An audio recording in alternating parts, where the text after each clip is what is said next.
Welcome back to another episode of the Downsizing Roadmap Podcast with your hosts, Jody Rosko and Heather Fisher. We're talking about all things downsizing, from our own experiences with clients to guest experts. Let's make downsizing easier, one conversation at a time. Hey, thank you for coming back to our fourth episode already. Oh my gosh, exciting. Of Downsizing Roadmap. I'm Jody Rosko. I'm Heather Fisher. And today we're going to talk, we're going to do a book review. And we're going to talk about a book called Keep the Memories, Lose the Stuff. And Matt Paxton wrote this book. And gosh, as I was reading this book, I was like, oh, this is all the stuff we say. And then he has some really great stories that go along with it. But yeah, it was interesting. I think it's a good representation that downsizing, while it's very hard, it's also very simple. Yeah. You know, that mix of actually working yourself through the path is hard because there's so many emotions and physical labor around it. But the steps themselves, that path is simple. Yep. So. Yep. And get yourself on the path. And that's what we're trying to make everybody do. Just kind of realize that, you know, it's not that hard. We'll get on the path and do the things. And yeah, I loved the book. I'm excited to go through it. I think it's a great resource for anyone that's joining us here because they're seeking information. This book we're going to talk about is a great layer and goes into detail on those steps with some really great advice. I agree. If you haven't read this book, and I think you need to get the paper copy of this book. I have all kinds of tabs in it, but there are tons of resources in the back about specific things and what to do with them, and it's just, I think the paper copy is worth the buy. Absolutely, so much to circle and underline and go back to later. Yeah. So Matt Paxton wrote this book, and he tells a little bit about his story in the beginning. And I think similar to us, it's something that happens in your life that brings you to it. And so that's what happened with him. I think he was 24 years old. He went to college. He got a job. He got fired from his job. And then he went home to be with his dad. And then right after that, his dad was diagnosed with cancer. And passed, sadly, very quickly. Yeah. Yeah. And so some of the lessons that he learned while his dad was still alive was that his dad's friends came over and just told stories with him and shared some time with him. And he said his dad's favorite thing was to give parties. And so that's what he did. He didn't want to get rid of his stuff. He wanted to, give parties and be with the people that he cared about, which is really what you should be doing. Exactly. I was going to say, I'm fully on board with that philosophy. Yeah. You do all the preparing way before you're in a crisis situation. So you can just enjoy. Well, I don't think he did the preparing before he got to the crisis situation, but when he got to the crisis situation, I do think he handled it correctly. And he just, kind of did, spent the time with the people. Right. And so he realized that stories were what was going to keep his dad alive after he was gone.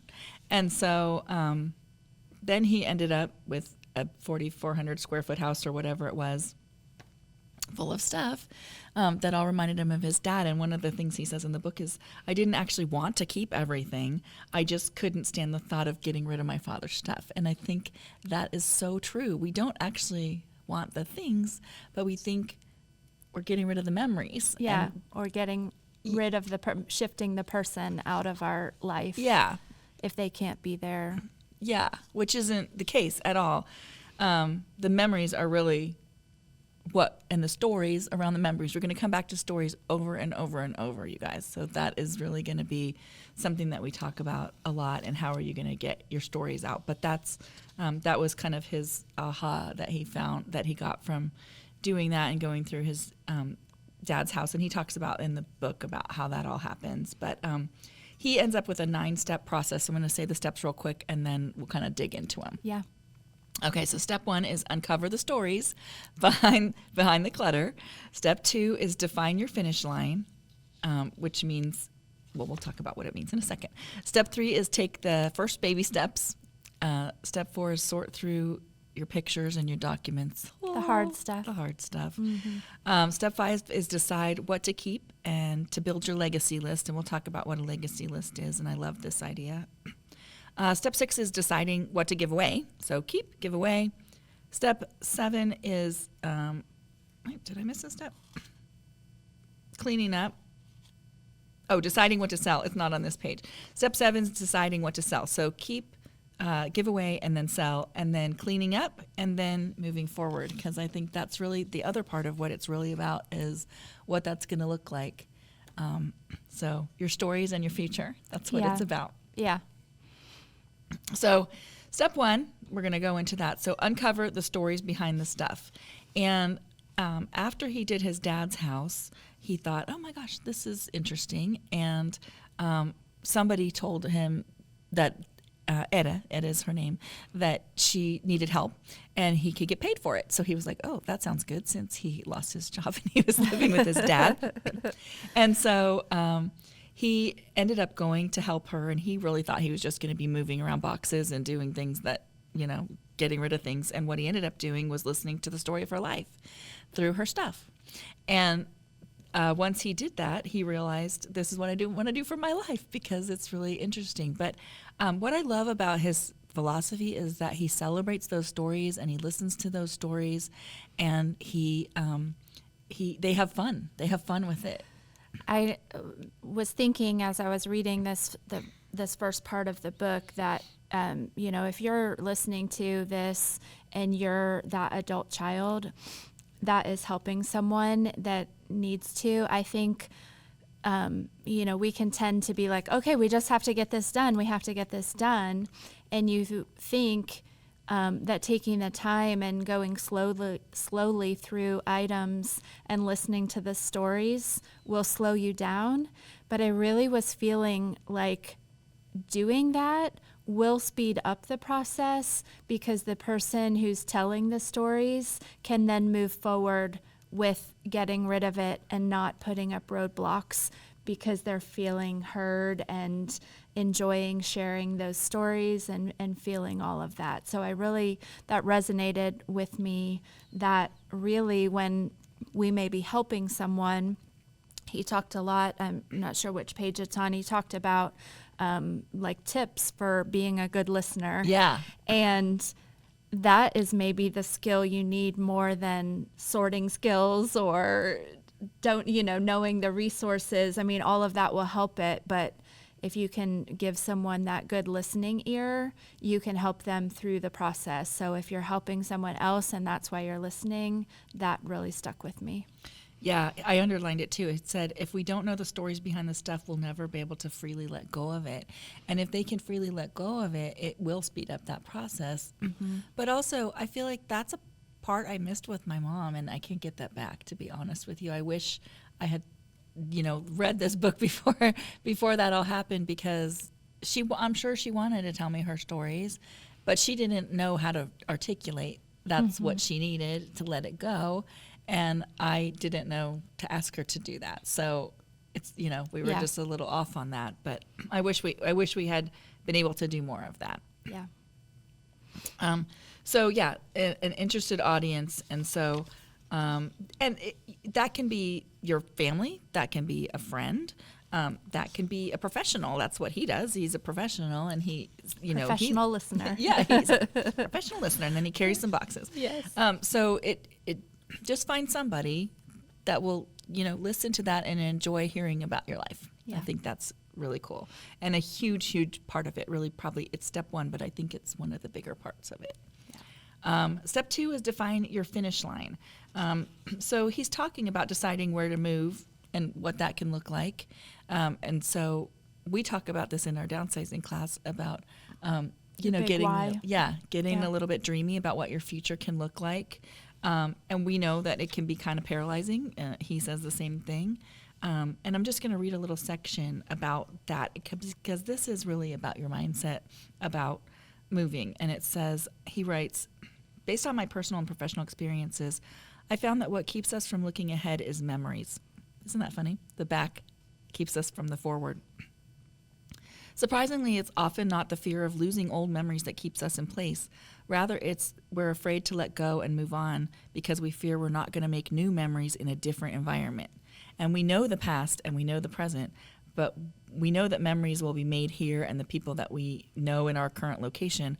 We know the memories we've already made here, but we don't know what memories we're going to make and who we're going to meet and what that's going to look like for the future.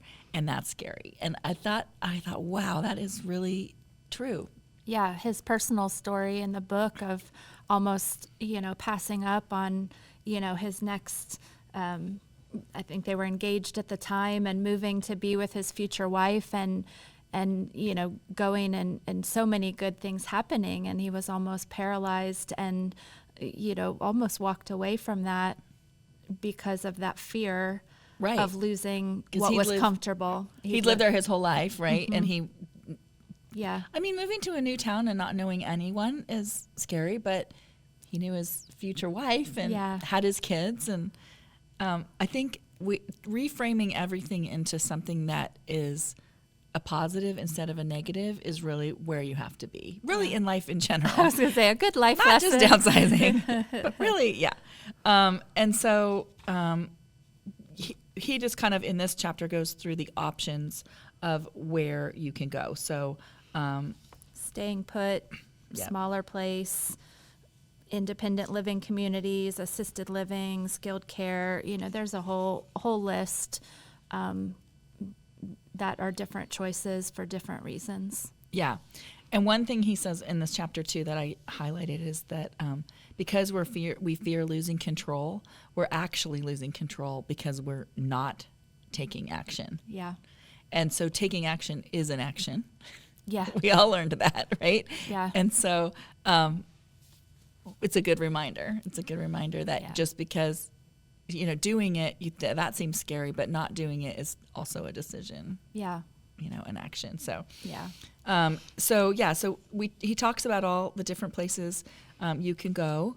And then he talks about potentially hiring a placement agency, and we literally just did a downsizing class today with somebody who that is their job, and they can navigate all of the different assisted living or skilled nursing or any kind of home care, independent, staying at home, what that looks like. They can navigate all of that for you. It's usually a free service, something I didn't even know existed, and it's amazing because there's so much to it financially, socially. There's so many pieces to figuring out where you want to go next. And it may be a two-step process. Maybe it's, you're in a big house and you want to go to a condo for a while, and then you might want to go to, an independent living place. Yeah. So it might be that two-step process, in which case you're going to need a realtor to help you. Either way, you need a realtor to help you sell your house, but, help you find either a ranch home, something smaller, or a condo or something like that.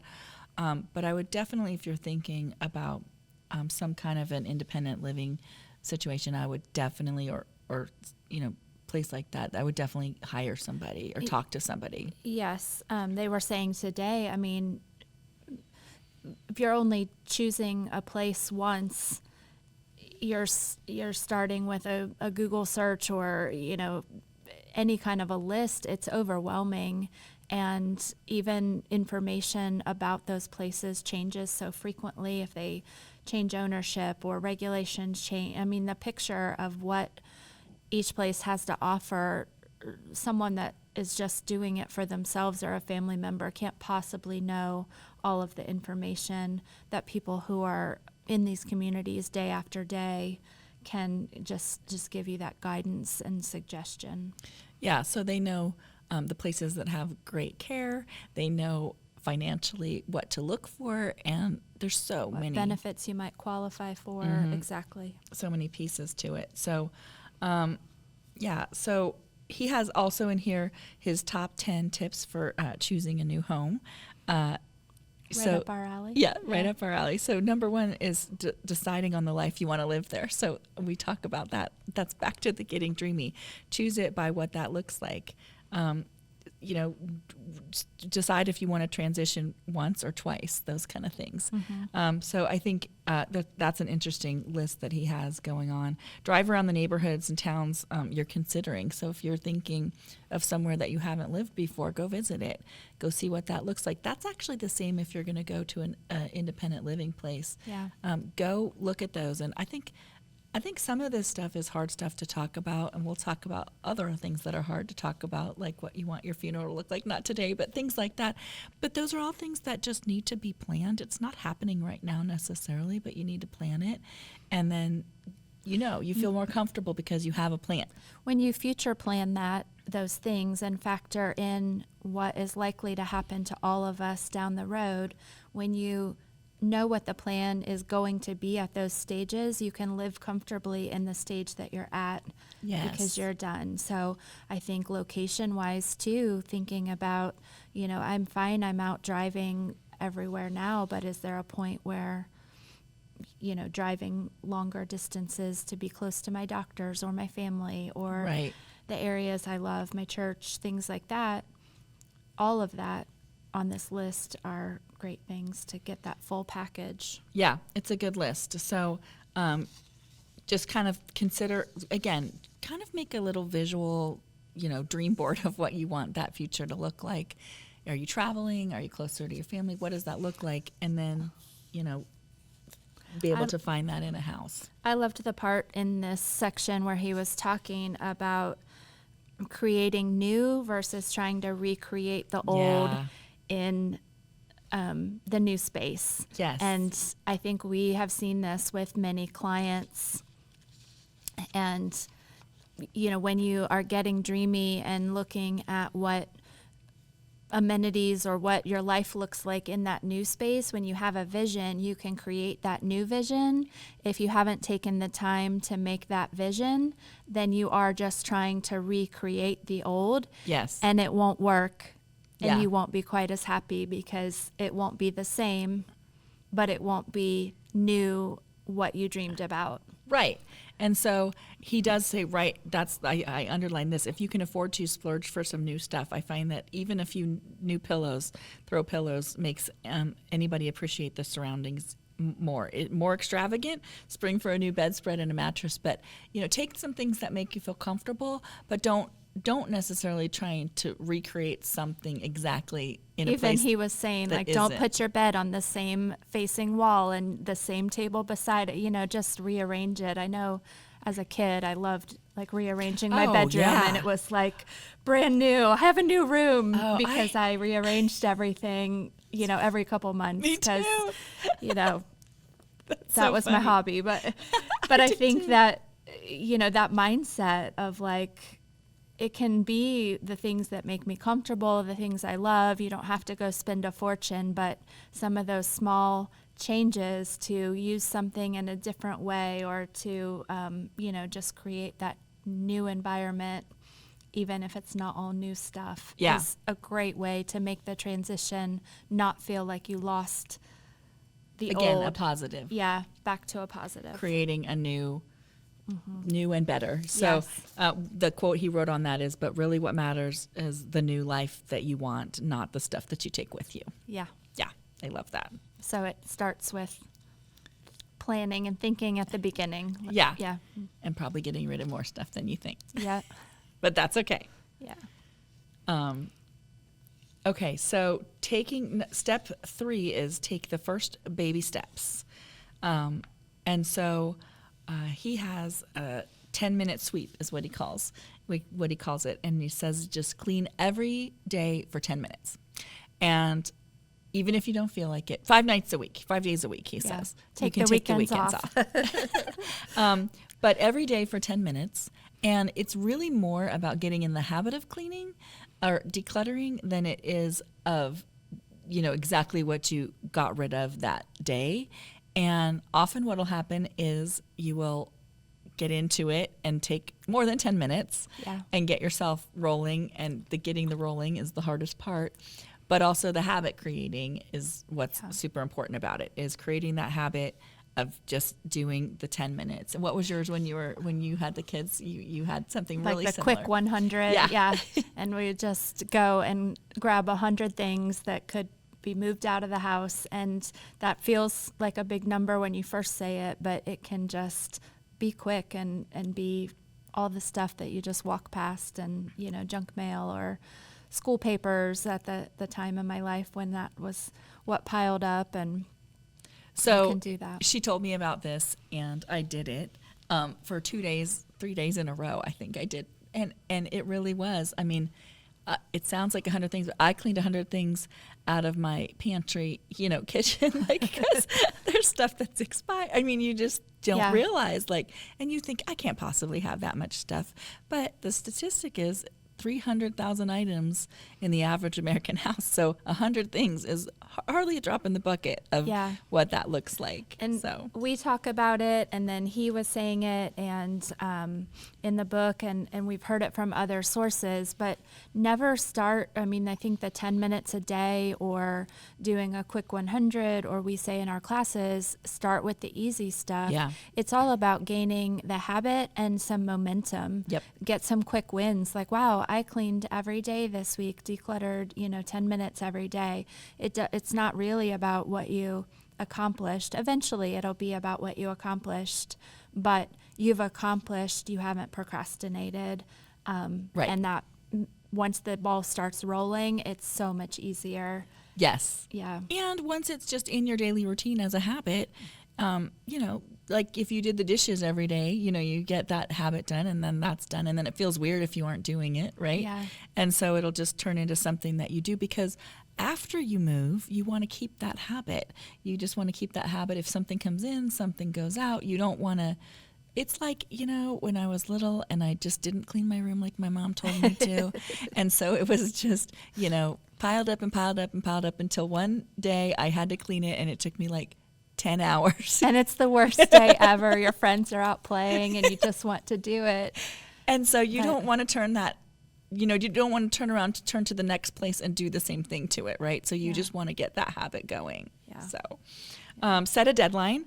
You need to commit to your deadlines of, hold yourself accountable to what that is, but set yourself a deadline.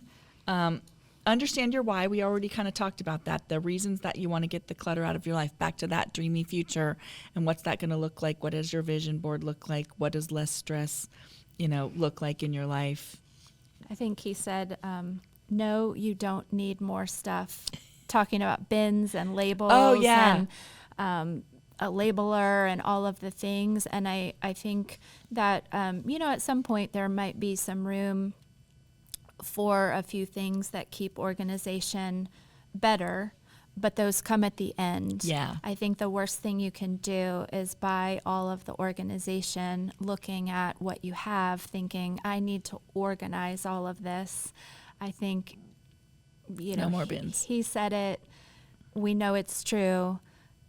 Declutter first. Yeah. And then when you have a picture of the smaller amount of things, there's helpful, drawer organizers or things, but don't start with, it will be better if I just have all of this stuff in matching bins. It Right. won't work. I mean, we can end up like that, but if you buy 57 bins, you'll keep 57 bins worth of stuff. Yeah. And so I think that's, and he said that's a way of procrastination too. Mm-hmm. Like, oh gosh, I have to organize it, and it's like actually not going through it, right? You're procrastinating You've doing just it. brought in more stuff. Right. Yeah. Okay, choose a space that sets you up for success, so don't feel like you need to tackle the hardest parts.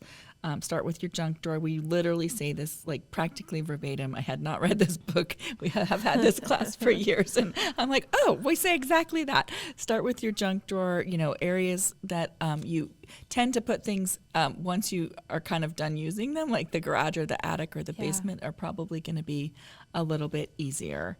And, start now. That's get it done.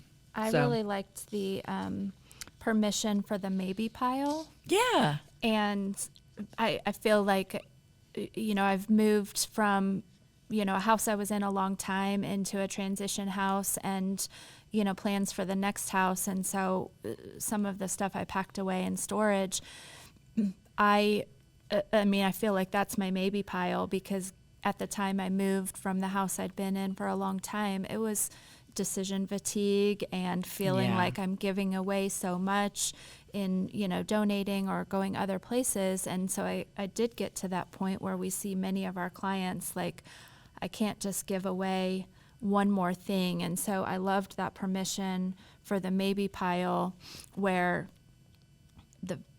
as you're getting started, you don't have to make, finality decisions on everything. It's okay to let something sit for a minute, a day, a week, a month, however long, and then revisit. And once you've gotten rid of other things and realized that it's okay, those maybes become easier to let go of.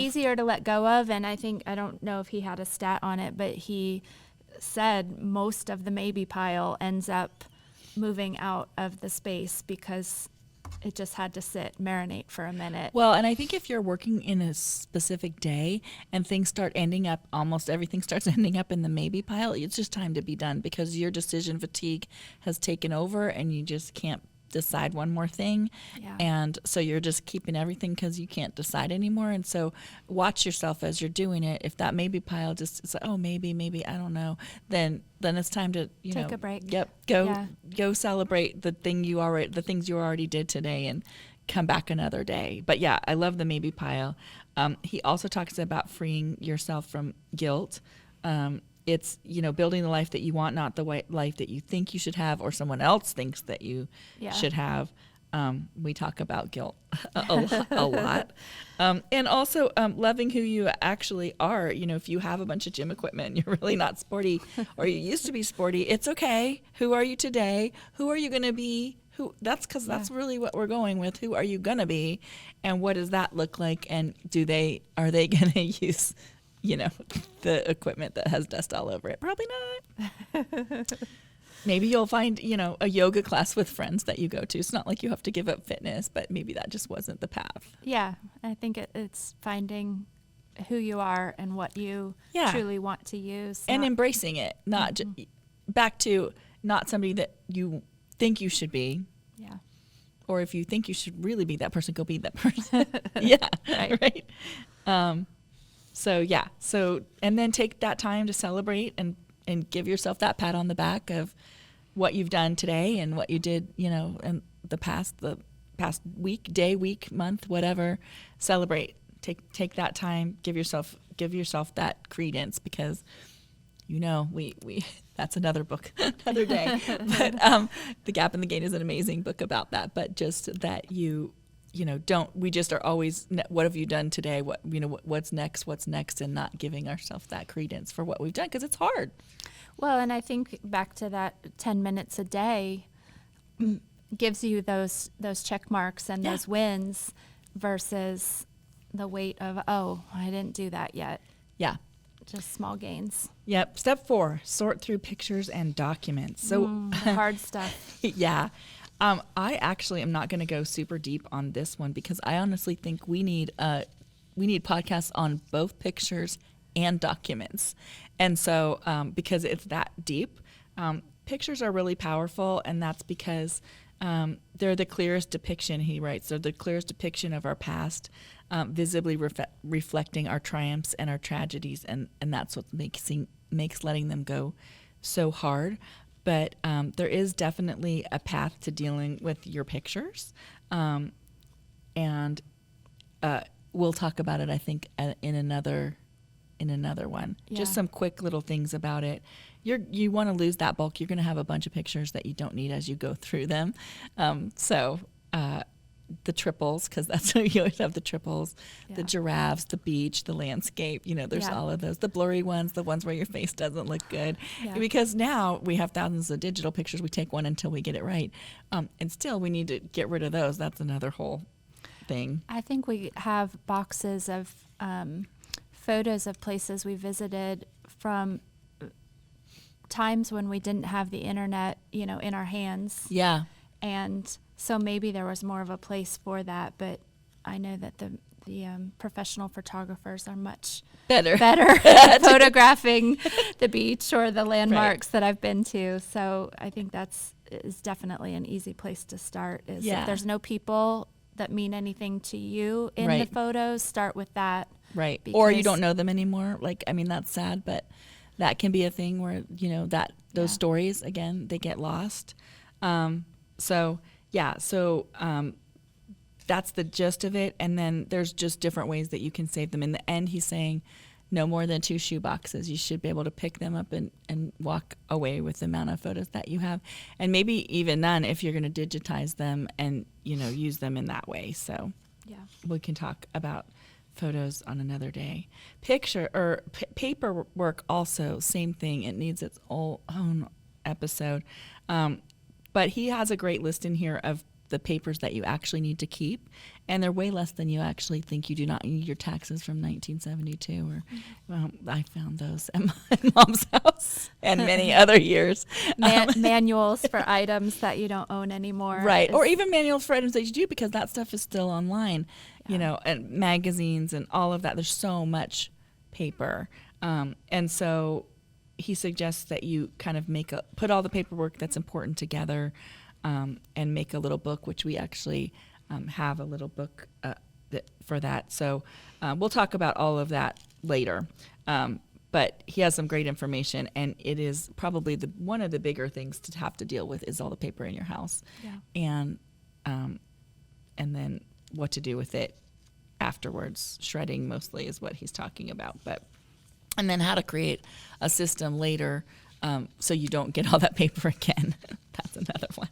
Yeah. So step 5 is decide what you want to keep and build your legacy list. So the legacy list is kind of his plan. He actually has a show now. He used to be on Hoarders. He was one of the people that was on Hoarders, but now he has his own show, and it's called Legacy List. So that's what I think he feels is like his biggest piece of what he brings to the table of helping people figure out what their legacy list is. And he says it's basically passing on a legacy of memory-packed items is a way to keeping ourselves and loved ones alive when we're apart. So what you'll need to do here is change your mindset from getting rid of stuff to selecting a few legacy items that will, and I love this, enhance your life today and best relay who you are to your next generation. So it's going to take some thought about what those things are and who you are, but also it's enhance your life today. So it can't be things that just sit in a box in the basement because they're you. Like they have to be part of you. Yeah. Well, I mean, it's, we talk about honoring things that honor our loved ones when we're going through their stuff or have stuff given, but it's like honoring yourself. Like don't sum up your own life in a dusty box in the basement. Yeah. Just be that person. Yes. And that's how, that legacy lives on. Yeah. Use those things and be that. Yeah. So one of the things that I have from my grandma that I feel like is one of her legacy things is I had given her a book a long time ago and asked her to write her recipes out in a book in her own handwriting. And so we copied that book and gave it to everybody in the family. But food was love to her. And so that was her legacy. And so that's very special to me. So things like that, what does that person evoke to you, or what do you think you evoke to people? And he has a great list of questions to get you started in here about, how you grew up and what was your first car and your first love. And he has some questions to kind of get you thinking about who you are and what that might be. I loved the example he gave in the book about, I think it was his aunt, I'm not sure, a family member that had the trolley tokens. And he ended up not only keeping them because, she had always told him, even though the city she lived in didn't even have the trolley anymore, she was convinced the trolley will be back someday and I'll be sitting pretty because I have all these tokens ready to go. And, so that's what he kept because, it was such a quirky story that reminded him. But then he not only kept them, he ended up using those tokens, turned them into cufflinks at his wedding. Yeah. And then was able to share that story with all of his groomsmen Right. about where they came from and what they were, and that was his gift. So any way that you can not only keep that legacy for yourself, but then continue passing that on so other people get to know someone that they may not have even met because of generations or Right, that's it. It's the proximity. stories and sharing the stories as they go down the line and using it at the same time. That's like the perfect story about it. Yeah. So, so the other thing is, your kids are going to want stuff. Everybody's like, people are like, my kids don't want any of this stuff. And that's not true. They just are going to want things that maybe you didn't pick out for them. So their memories of you, let them have the things that really evoke their memories of you. So step number 7 is, or what are we on? Step number 6, decide what to give away. So I think all of it then is, based on what you've decided what your legacy is. And then, I think it's easier to give things away once you've done that. And he talks about upcycling, and he talks about places where you can let things, donate. And I love that he says decide what to give away first and then decide what to sell, because a lot of our things aren't going to have a lot of value, but they might have a lot of value to somebody that you give it to. And so that's really important. Yeah, he said something, I'm not sure this is a direct quote, but it was along the lines of doing that first. Sometimes it feels better to get it to the right place, get something to the right place rather than to get a few bucks for it. Right. And that's so true. So true. Yeah. Whether that's people that you know, and if it's not people that you know, he goes down. So the next ones are give away, sell, donate, those kind of chapters are in that. And he has some really great tips in those chapters around it. But it might be charities that you're giving it to that are specific, and he has some of those in here as well, specific places that need those things. And that also feels better than just kind of a generic giveaway, yeah, I think. I think we've run across lots of unique collections of things, people with train sets and things like that. And there's oftentimes, then there's a train club that might love to have that, or, art supplies. We had a client that had, was a painter and had so many art supplies, and she was able to donate that to an art school that served our community, underprivileged after school classes for that. And that it does just feel different than just boxing everything to a general place. No, it feels so much better. And we literally just talked to somebody the other day, and she said, I have this Fiesta ware, and I have somebody special in my life I'd like to give it to. Do you think I should do that, or do you think I should sell it? And we're like, give it to that person. I think the value, she'll feel good about it, the person will feel good about it, and the value, isn't as much as giving it to the right people. Absolutely. So there's a lot in there about giving it away, donating it, selling it. We will have other chapters or episodes. Thanks. Other episodes on all of that specifically, because those are big things as well.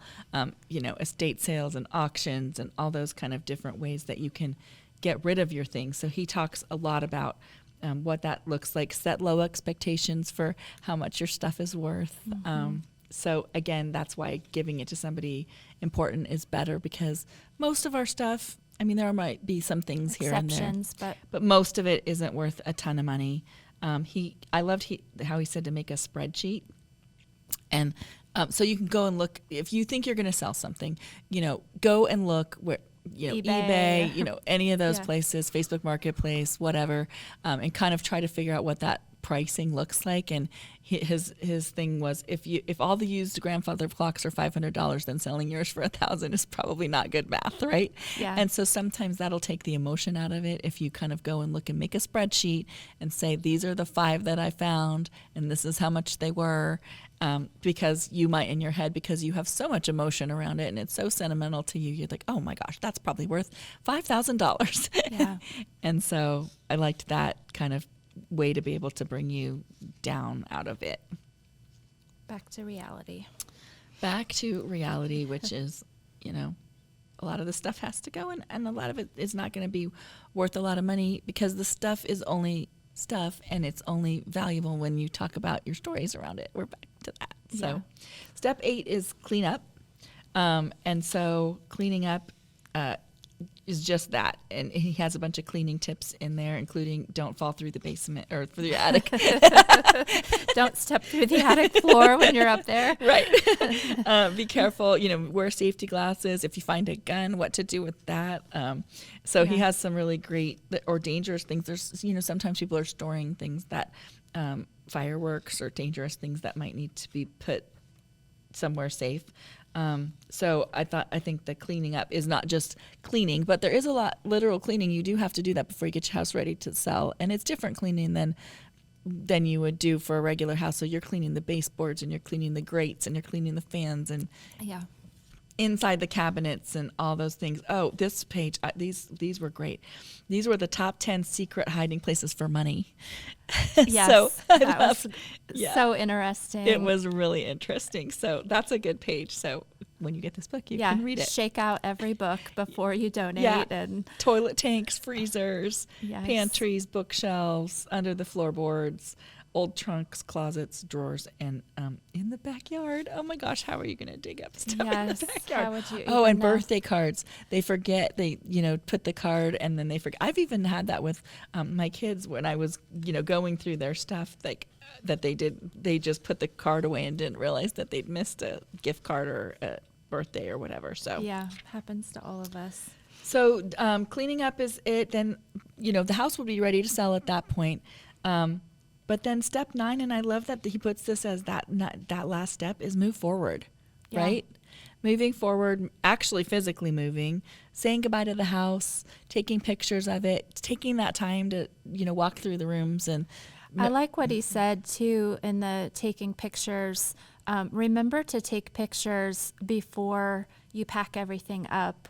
So you have the pictures of each room as you lived in it. Yeah.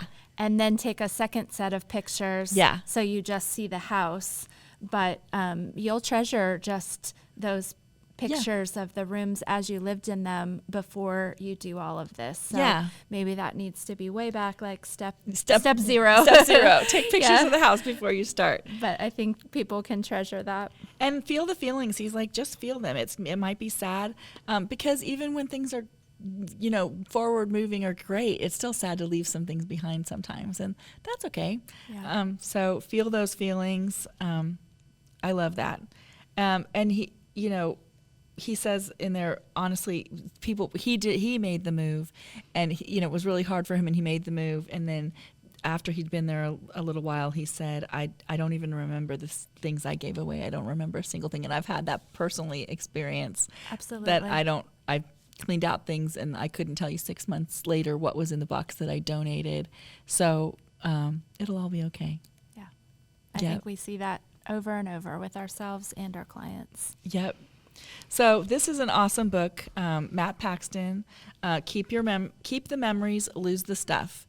I would get it. It has great tips in it. It has some great resources in it. And I learned a couple things out of it. And I also learned we're right on track on all the other things that we're doing. But I definitely really enjoyed that book. Yeah, I think it will be a great resource for anyone that dives into it. So awesome. So we will be back for our next episode. What will we be talking about next, Jody? Next time we're going to be talking about the mindset of downsizing. So that first step, that's kind of that dreamy step that we talk about a lot.